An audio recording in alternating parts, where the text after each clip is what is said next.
At the family party, my father raised his glass, smiled, and told me to leave. No warning, no hesitation, just those words loud enough to cut through the laughter and clinking glasses. I stood up, heart hammering, my napkin still in my lap, my breath caught halfway to protest. Everyone turned to look, some confused, others pretending not to hear. But then Daniel stood up too. My husband's chair scraped against the wooden floor with a sound that silenced the room even more than my father's cruelty. And what Daniel said next didn't just defend might shattered the illusion my family had protected for decades. That was the night I stopped trying to earn love I should have always had. That was the night my husband taught the man me what real family actually means. But to understand how we got to that moment, I need to take you back to the beginning.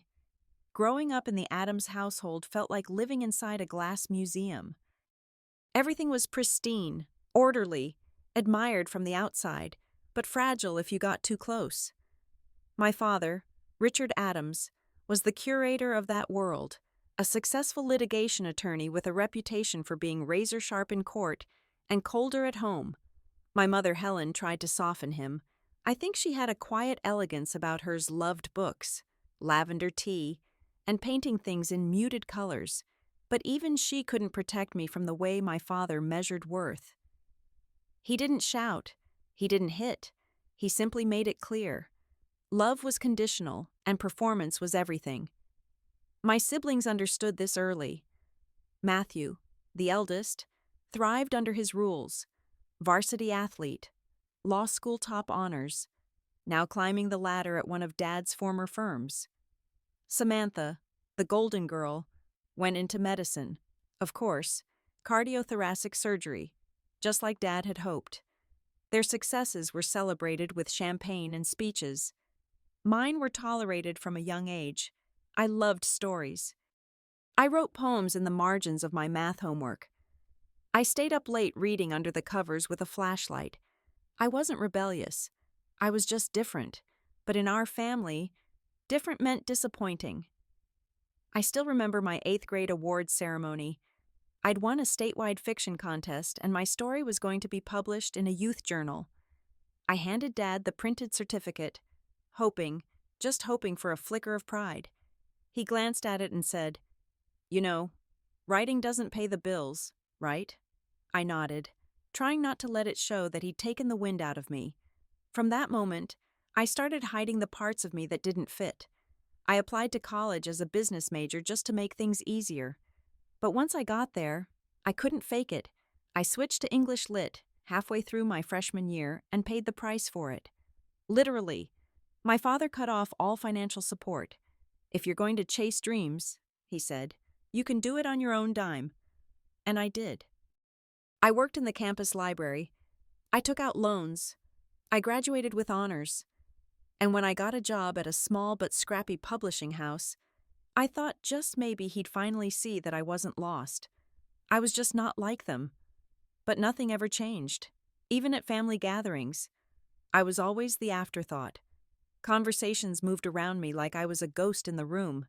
If I mentioned work, it was met with polite nods or redirected questions. I learned to shrink myself to make others comfortable. Then I met Daniel. And for the first time in my life, someone saw me, really saw me, and didn't ask me to change a thing. I met Daniel Adams on the kind of rainy Tuesday that makes you late for everything.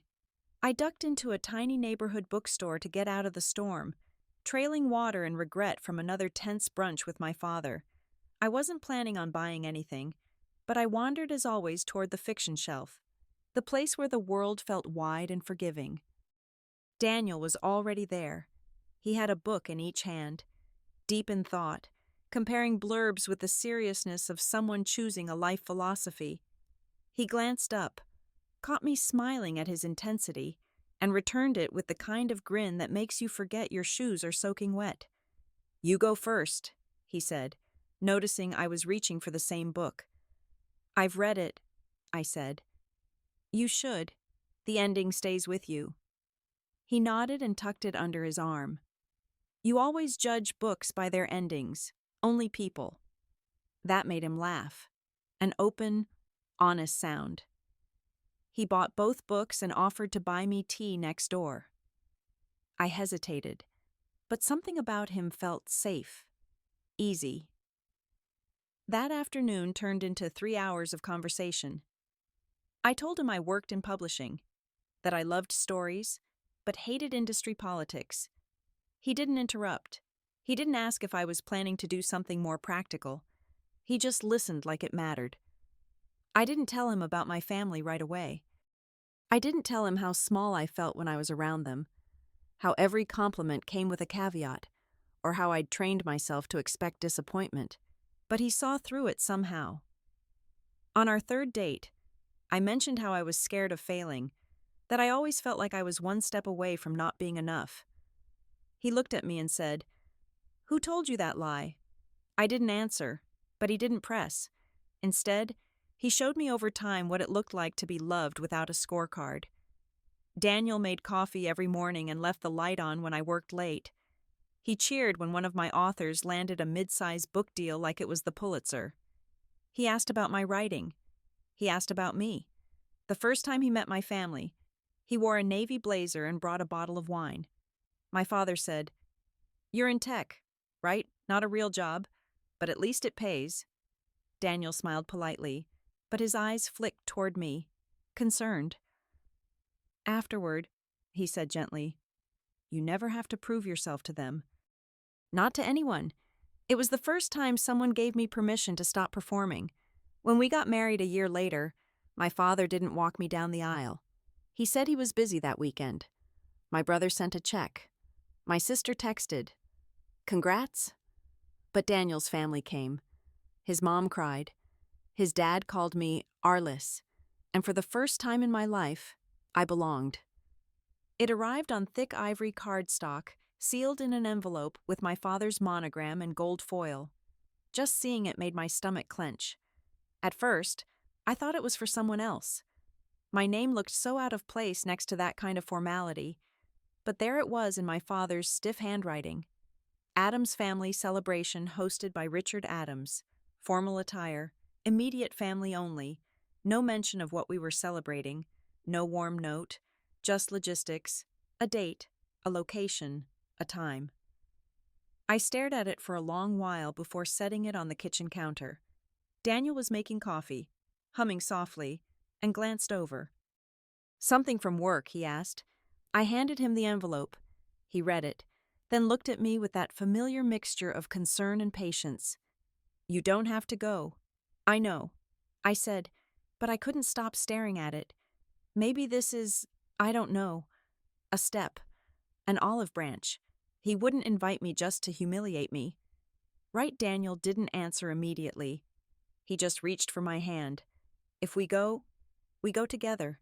And you don't owe anyone any, especially not pain, dressed up as family." I nodded, but a small, ridiculous part of me still hoped. Maybe he was softening. Maybe with Mom gone, he finally saw how fractured we'd become. I bought a dress, dark green satin, the kind that whispered elegance without trying too hard. I had my hair done even though I hated salons. Daniel wore his navy suit, the one he kept for weddings and meetings with investors. In the car on the way there, my heart wouldn't slow down.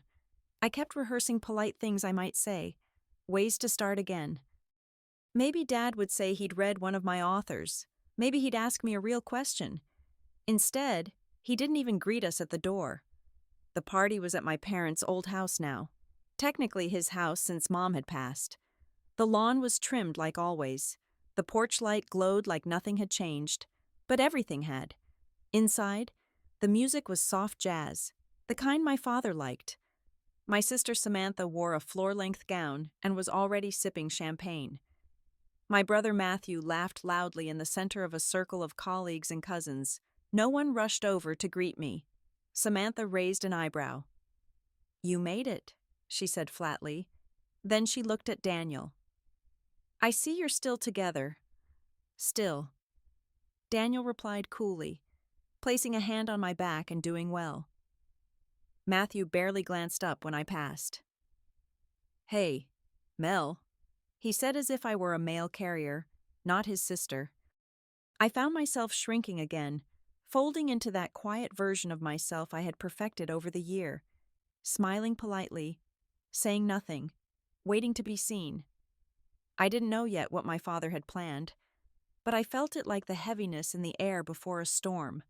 The living room had been rearranged to look like a small banquet, all white tablecloths, crystal vases, soft music drifting through the air like everything was perfect, except it wasn't.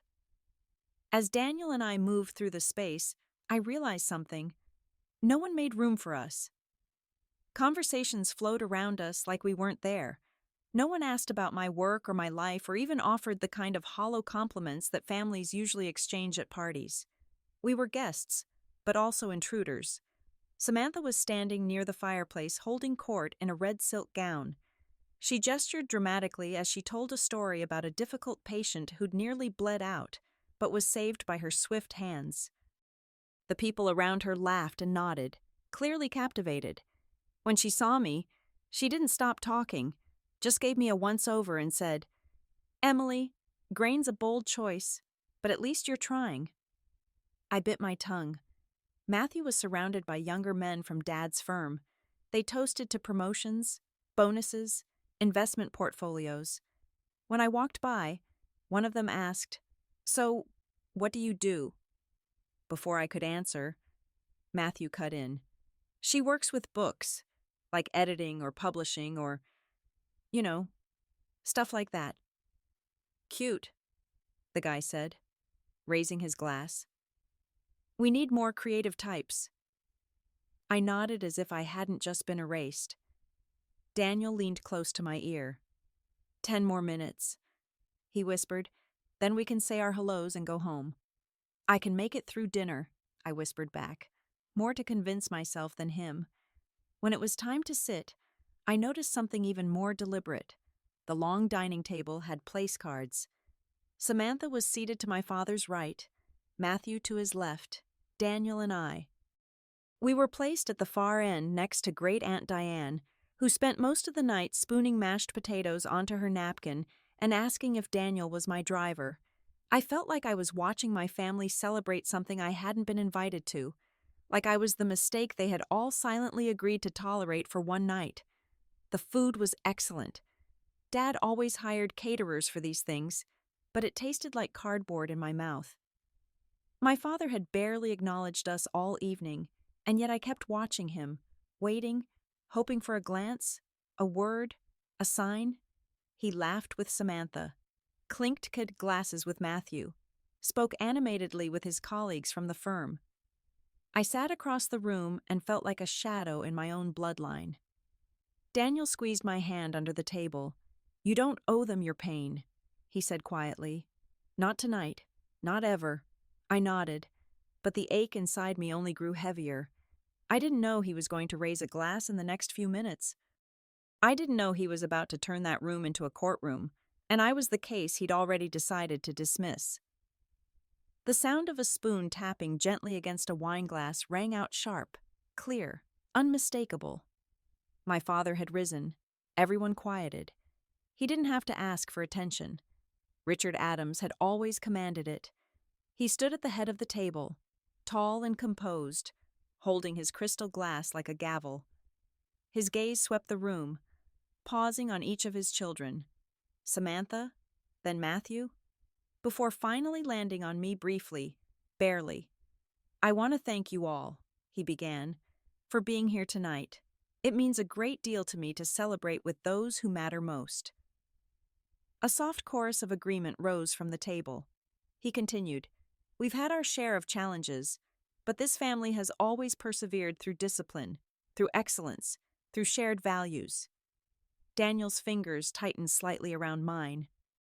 I look at my son Matthew, head of his division before 35, a man of integrity and leadership, a round of applause, and Samantha, whose surgical precision has saved lives, and whose grace makes us all proud.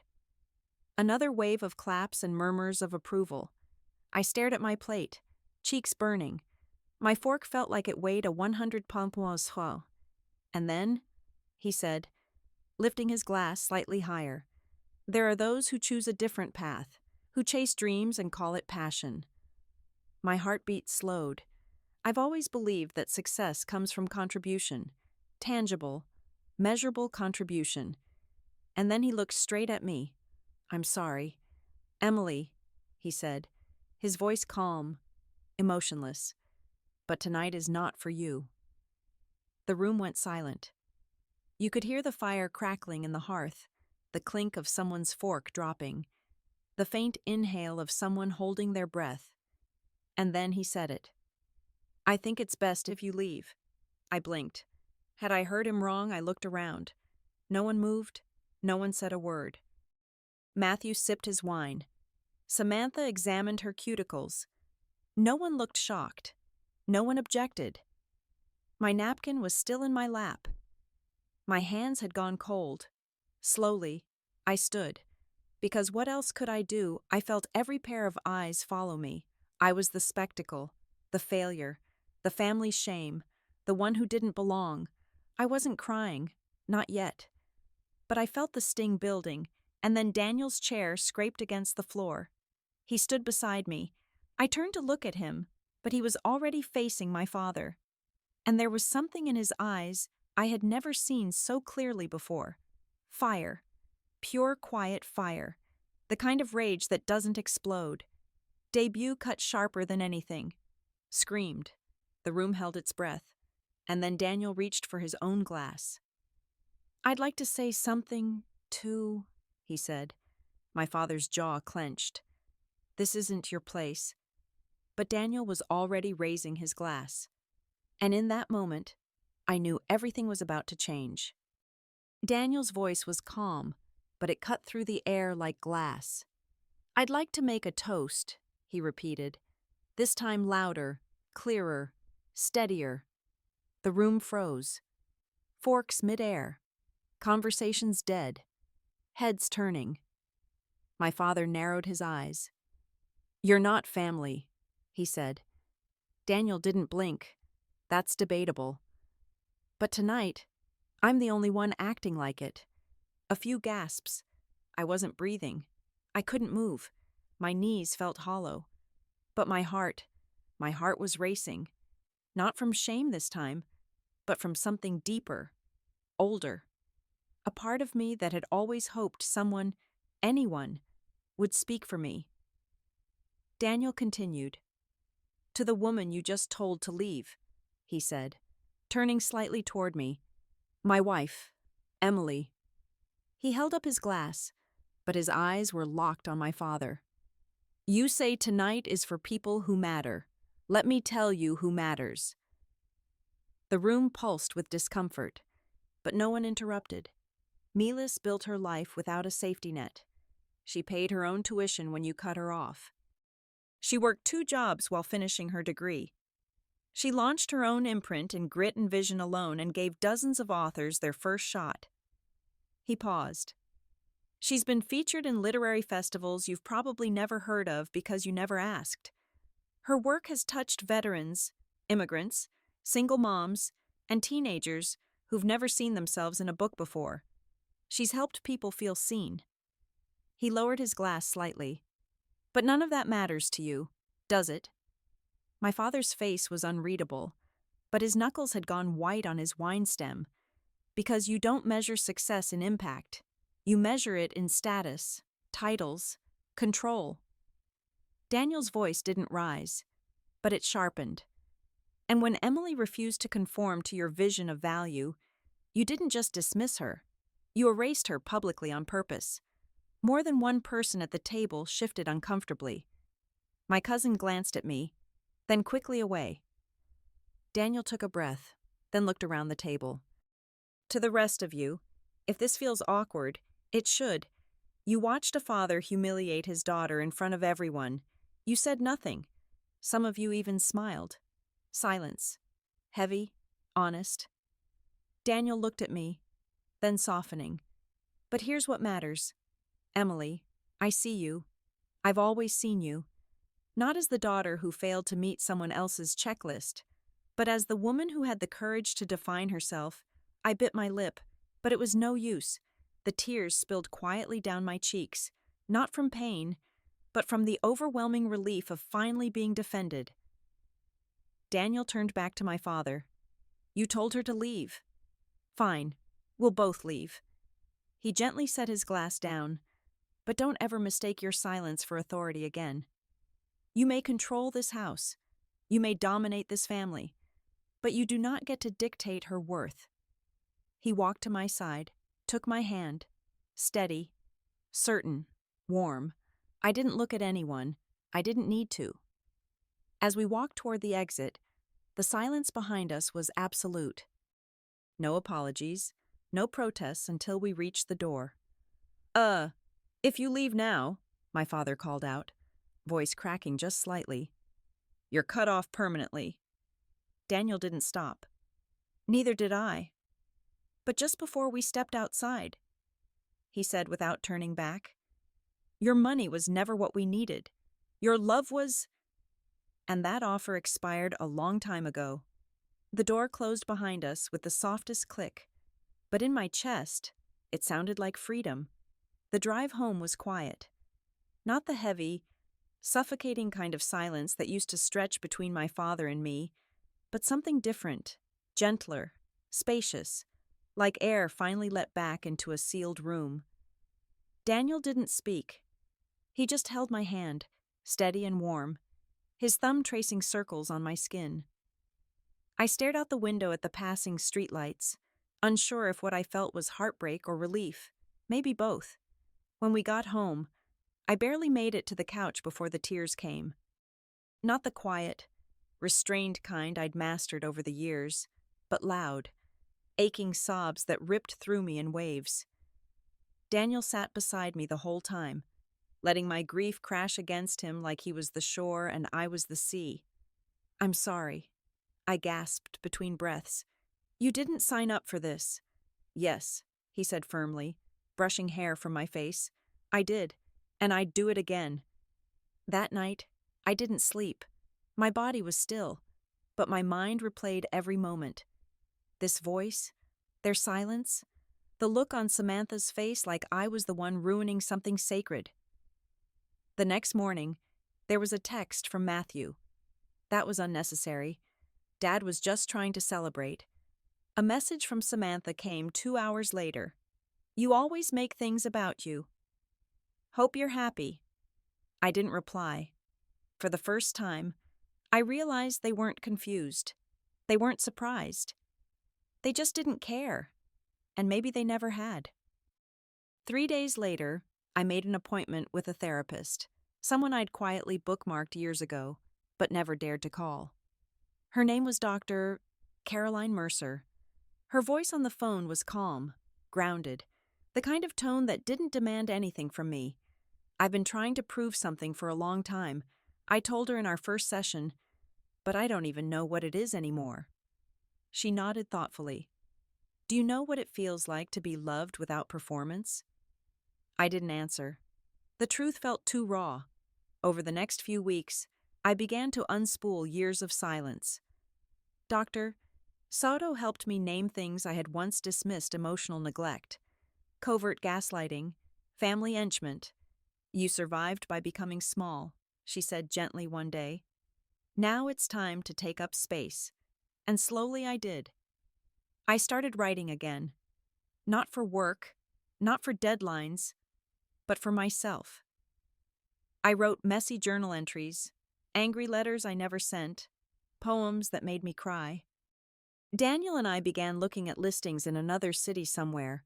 Quieter, farther, new, a clean slate. One afternoon, as I packed a box of old photos, I found a childhood drawing tucked between pages of a yearbook.